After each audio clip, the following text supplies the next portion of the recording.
before we hit 8 o'clock. So, common mansplaining again, just Christian today. Eddie will be back next week. We will have a more detailed breakdown of Israel and Iran, discussion about its implications. I know Trump is trying to take some time, has given Iran a couple of weeks to see if they want to comply with his um, conditions for there not to be further war. We'll see. That seems like a long shot. It would be pretty humiliating for them to do that, but we're still watching that story. If you have some stories you'd like to talk about, just chime on in. I would like to talk a little bit about. I think the first thing we're going to talk about is due process. So, a lot of questions about due process and what are people that have been apprehended. Excuse me, that are in the country illegally. They came here, crossed the border illegally, have potentially even been convicted of crimes. What type of due process are they due? Is it the full constitutional amendment? Or is it just no secret prosecutions? Do we need to just make sure that anything done to them is done openly, and then we're returning them quickly to their country of jurisdiction and citizenship? Like, so what is due our country? What are they entitled to? Somebody who's a citizen of another country who is caught, apprehended here, um, with not a valid visa or came here without ever going through a gate. So, right now, this is a pertinent topic. A lot of people are protesting ICE around the country, um, and Mahmoud Khalil, he's was the student in Colombia who was protesting, saying in favor of Palestine, saying some things that riled up the State Department. They revoked his visa, but he was a permanent resident, so he was not an illegal alien. So the Supreme Court has ruled he's out of jail. He has a pending hearing, so he is definitely due process. So people that have legitimate visas or any type of residency, right? The government says you're allowed to be here. I would even say tourists who have come through customs, declared their real name, their real intent to be in here. They run afoul of either ICE or commit a crime while here. They're entitled to a full due process, um, right? So I think one of the questions a lot of people have right now is due process due to illegals that just come here, right, cross the border? Obviously, we're very skeptical of that. I've shared the story many times of when I, a U.S. citizen, flew from London to New York, Kennedy Airport. I'd gone through a really, really rigorous security search, customs review in London prior to my takeoff and landing. I land here. I have a flight to catch. There's this really long line for customs. If I had skipped that line, even as a U.S. citizen, right, with nothing illegal in my bags and intents, I just want to catch my flight home, I would have been detained. I would have faced criminal prosecution. And it would have been violent. They would not have. They would have been very skeptical of why I would be skipping that line. They would not just, and my good intentions would not carry in the water. They would say, get back in line, go through customs, and take your turn and declare it. This is an expectation we have for anybody entering our country. It's something that every country in the world has, and those that don't guard their borders or expect, this type of level of for people to come in, cease to have continual problems with crime. I think it's one of the main reasons why South Africa is continually having crime is there are illegal immigrants flooding into South Africa that they're not have been unwilling to stop. So, um, so what's a minimum a legal immigrant who has been detained by ICE, determined to be here illegally, and a citizen of another country who never went through customs, has no residency status here. What can we do? We inform the consulate, right? Publicly, like obviously we don't hide it. Is that enough? Well, then we put them on a plane there. If their consulate wants to speak up and fight for them, we allow their country, of which they're citizens, to find lawyers and to fight for them if they want to protest and keep that person here in America, right? That person's a citizen, right? Same thing. If I was detained in Italy and I would go to my consul and ask for an attorney to help me navigate whatever criminal justice or whatever legal proceedings I encountered there, I wouldn't expect the Italian justice system to provide me representation or to, right, they just want to return me to America. If I want to protest that, I need to look to America for support. So that's the thing. If you're an illegal immigrant and you're detained by ICE, you need to look for your home country to support you, right? Go to their consulate, their attorneys. Obviously, you can hire your own attorneys, but if you're willing to do all that, then just go through the process and get the paperwork done. Just go to ICE and declare yourself. So I feel like a minimum level of let's do is that their name be recorded, they be proven, or what evidence be provided that shows that they are not U.S. citizens and have entered the country illegally without permanent residence, and what country they are actually citizens of, and return them. And the plan is to return them to the jurisdiction of said country. And then maybe while they're in detainment, give time for that country, if that country wants to dispute, and send attorneys to represent them.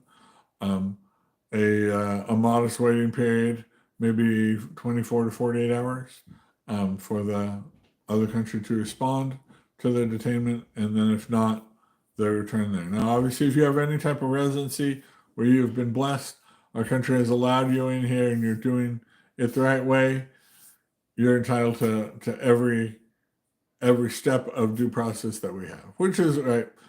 Ultimately, right, the Khalil Mahmoud Khalil case hinges on the State Department revoked his visa, so they're saying now we no longer are allowing you to be here, but that process should have some sort of due process. Once you do have obtained a legal process that's fair, and I think the loophole that the left really was concerned about was El Salvador. And El Salvador is just acting differently. Normally when we deport people from Mexico, right, Mexicans in California growing up, those would be deported all the time back to Mexico. They just drop them off in Mexico. Mexico wouldn't detain them, wouldn't put them in jail, even if they were charged with or convicted of crimes in America. They're like, didn't happen here, we don't care, so people can just sort of walk around. And then very quickly come right back. El Salvador is far enough away, and the president of El Salvador has agreed with the Trump administration. These people have criminal records. He's going to put them in prison in El Salvador and not allow this sort of perpetual thing. So the loophole that they found was if they deported them, it wasn't a secret arrest, but they didn't give time for anybody to respond, and they return that person to their country that they're citizens of. Now we no longer have any rights for that country to turn their citizen over to us. He's their citizen, he's not our citizen, and we have no jurisdiction. We have no rights over that person. And so that was very troubling to the left, which wants no deportations at all, because it's very valid, and because El Salvador will actually imprison these people rather than just let them walk free, which is what so many other governments were doing. It's had a very chilling effect on illegal entry into the country, which I can say is largely the point, right? If you're going to come here, we want you to come here legitimately, and on criminal gang activity. The criminal gangs want to lie low. They're still coming for them, but certainly if they act up, they're going to be treated very harshly and not have any expectation that they'll even, uh, they'll end up pleading their case or waiting to hear from their country from Guantanamo Bay, Cuba. So, um, we want to talk more about that. Let's do, but that's for the common man. I would say the due process is you're here illegally. Inform your country the country that person is a citizen of whether they want to step up and fight to allow that person to stay here in America. If they don't, then that person's going back on a plane or a bus. All right. So next topic I want to talk a little bit about is the UK, Britain, the UK. British Isles Ireland to a lesser extent are really struggling with immigration from Asia. Normally, specifically Muslim immigration from Asia. Now, there's a long history. Britain owned or India was part of the British Empire, and Britain owned and invested a lot into India and had a lot of relationships there and had a lot of people from India that had come and lived peacefully in the UK. Not a big deal. After India gained its independence, less so, but there's still, culture of acceptance for Indians who live in the UK. People love their food, other things like that they've assimilated. But more recently, there's been large numbers of Pakistanis who are Muslim, not Hindus, who are coming to Europe. This was really why Brexit happened, because England could not control their borders and could not tell these people, no, don't come in here. As soon as they crossed any type of European country's border, usually Greece, Bulgaria, something down there, they could, get on a train and go all the way to London with having no other checks.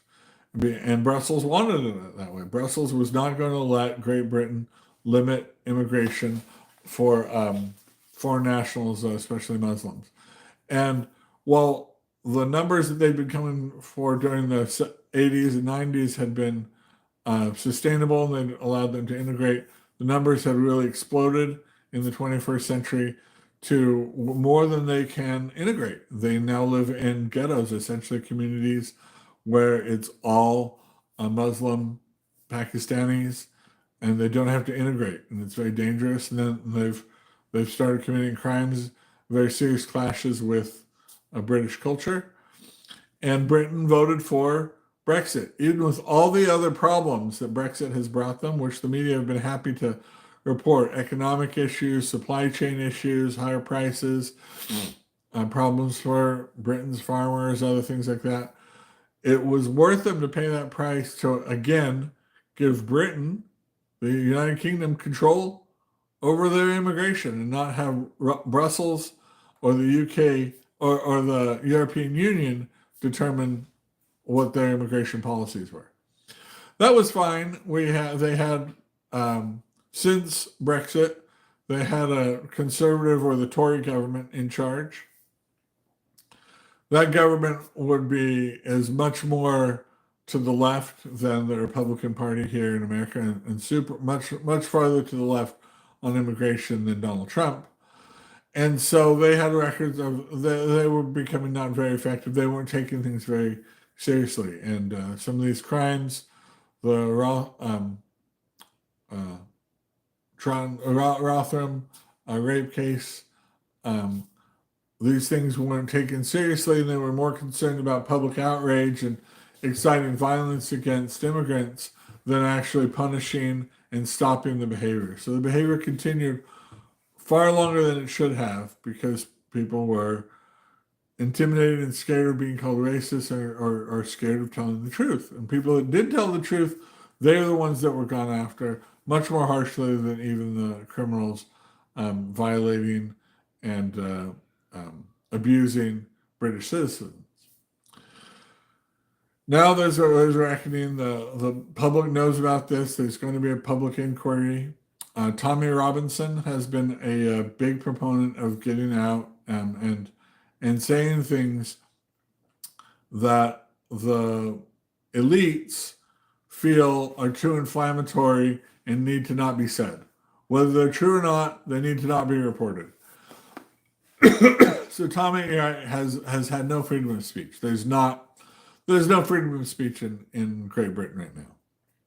And any type of post talking about anything that they seem to be, uncouth, they will just arrest you, right? And so the elites are clamping down on speech. So that has only made things worse. Tommy Robinson was in prison for 18 months for making a movie about his journalism.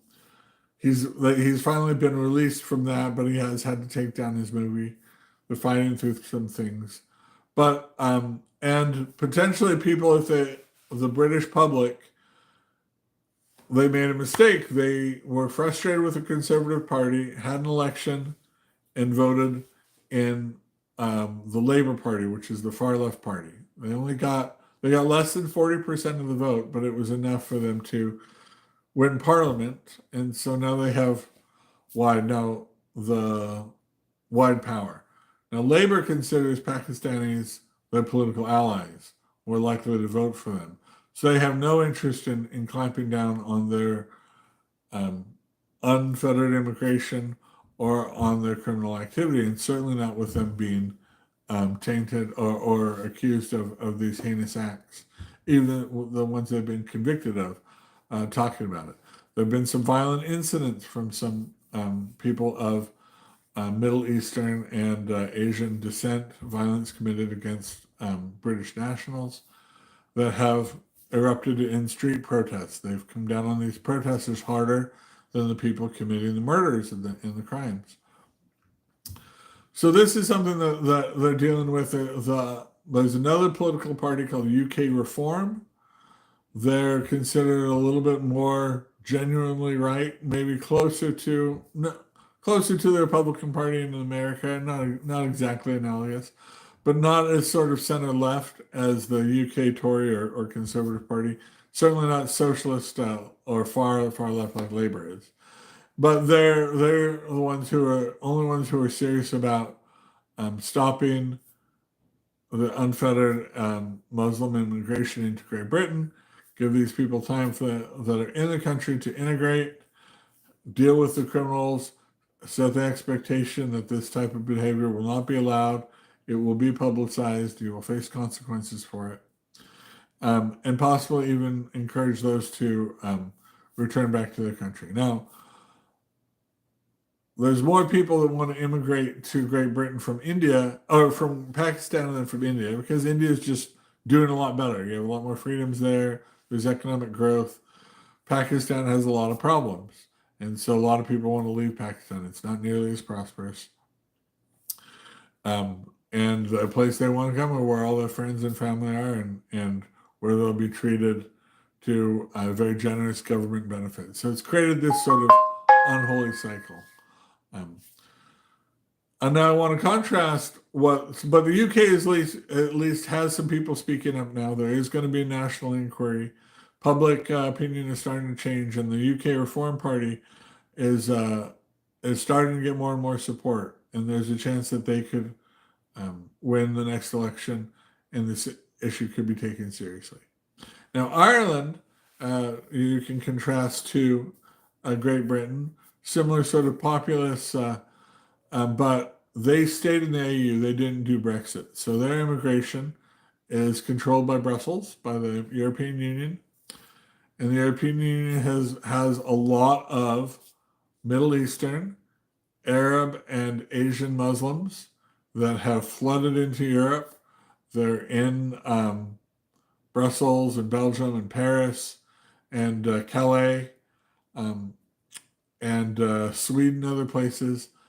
And they want to go to Great Britain. They want to go to London. When they're not allowed, what they've done is they've set up they're sending them to Ireland. Small towns in Ireland, 700 people. They're building apartment complexes, uh, putting 20,000 Arab immigrants, recent Arab immigrants there, completely changing the dynamic, not giving any sort of chance for these people to integrate, um, just sort of overwhelming. And any type of resistance, any type of, hey, maybe this isn't the best thing to do, maybe we should slow down kind of common sense, treated very harshly or completely ignored, to the fact that Conor McGregor, the famous mixed martial art fighter slash boxer, um, is considering running for prime minister, with this being his main thing, that there has to be common sense on immigration. And if we, or else we will lose the whole character of our country. And that is the thing that the elites have not cared about, right? They're not the ones who have to compete with jobs, housing, access to good schools, or other things like that. They're shielded, or the elites are, from any of the bad consequences of this unfettered immigration. So they just want it to come, especially if they see that those people will support them politically, help them maintain their elite status. They're overwhelmingly, their self-interest is to not suppress that. So Tommy Robinson, right, has been called one of the hidden wrinkle that maybe common people here in the U.S. don't appreciate, is that Tommy Robinson being a person of lower class, not an elite in Britain, is really dismissed and really sort of looked down upon. The lower classes are given no respect in England to a degree that people in America can't really appreciate. Their claims are completely dismissed. They don't want any type of association with them. The elites, no one wants to be seen as higher class, and one of the biggest things is you have to look down and not associate with lower class people. It's infuriating because he's trying to raise just awareness and speak freely and speak common sense. I know Jordan Peterson and other of the world elites on the right, those with some power and platforms, have come to his aid and are going to be part of, he's having a free speech rally. And he's becoming a little bit of a Nelson Mandela figure on this, that he's been imprisoned and persecuted, dismissed, called far right, called extremist, when he wants to promote just common sense things. He's faced violence and threats, his family as well, and that has given him an edge. I mean, I can't defend that everything he's done has been perfect, but the crimes that he's reporting on are horrific, violent sexual crimes against British women, girls, people underage, that has not been addressed or taken seriously by the elites, mainly because these girls have been lower class. That they think it's more important that we not risk outraging people and stirring up violent, anti-immigrant sentiment than to get justice for the crimes committed against these girls and women now. That tide is turning. We'll see what happens, but if Britain hopes to ever be great again, they're going to need to take freedom of speech seriously and not just punish the messenger. Since nobody's been joining, I think that's all we're going to do. If you want to talk more about these topics, Eddie and I will get on and discuss next week. Also, we'll have a more detailed breakdown on Iran and Israel. Hopefully by then some decision will have come. I know big thing is the U.S. has told their citizens to get out of Israel, get out of the Middle East.